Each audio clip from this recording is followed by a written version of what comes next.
Hello అండి, నమస్తే. Welcome to bangle story. ఎలా ఉన్నారు అందరూ? బాగున్నారా? నేనైతే చాలా బాగున్నానండి.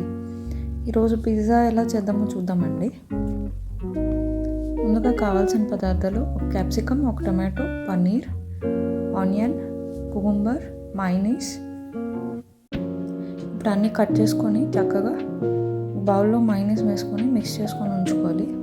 దాంట్లో పెప్పర్ ఇంకా చిల్లీ ఫ్లేక్స్ వేసుకొని బాగా మిక్స్ చేసుకొని ఉంచుకోవాలి. కూరగాయలు అనేవి మీకు నచ్చినవి తీసుకోవచ్చు అండి.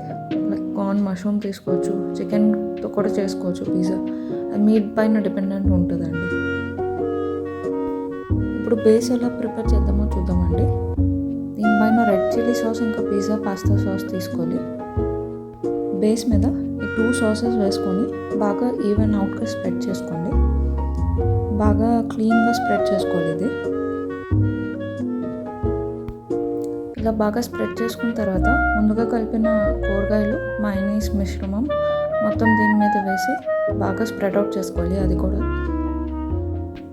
పిజ్జా బేస్ అనేది మీకు అవైలబిలిటీలో లేకపోయినా మీరు దేంతో అయినా చేసుకోవచ్చండి.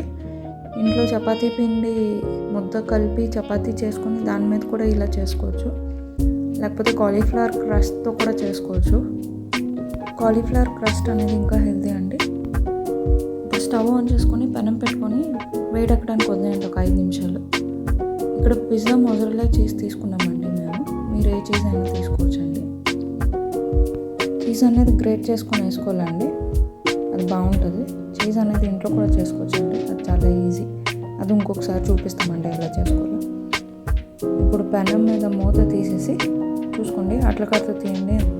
ఎందుకంటే వేడి అవ్వడానికి కొంచెం కదండి, బాగా ఖాళీ ఉంటుంది. ఇప్పుడు వేడెక్కిన పెనం మీద ఒక స్పూన్ ఆయిల్ వేసుకోండి. అది కూడా బాగా ఈవెన్ అవుట్గా స్ప్రెడ్ చేసుకోండి. దాని మీద మీరు రెడీ చేసి ఉంచుకున్న పిజ్జా బేస్ అనేది పెట్టండి.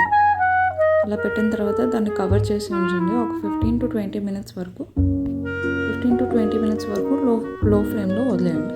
చూసారా అండి, ఇక్కడ నాకు చేయి కలిపింది. సో మీరు చూసుకోండి జాగ్రత్తగా. అంతే అండి, 15 మినిట్స్ తర్వాత చూస్తే పిజ్జా అనేది బాగా రెడీ అయ్యి బాగా కుక్ అయ్యి కింద నుంచి రెడీ అయిపోయిందండి. చూసారా ఎంత బాగుందో చూడడానికి. అంతేనండి. ఇప్పుడు టేస్ట్ చేసి చూద్దామండి. ఇదైతే మా పిల్లల గురించి చేసామండి. ఇది ఒక ప్లేట్లో తీసుకొని సర్వ్ చేసుకొని ఇప్పుడు కట్టర్తో కానీ నైఫ్తో కానీ పిజ్జా కట్ చేసుకొని దాని మీద మీరు ఆరిగానో ఇంకా చిల్లీ ఫ్లేక్స్ కావాలి అనుకుంటే తీసుకోవచ్చండి, మీ టేస్ట్కి తగ్గట్టు.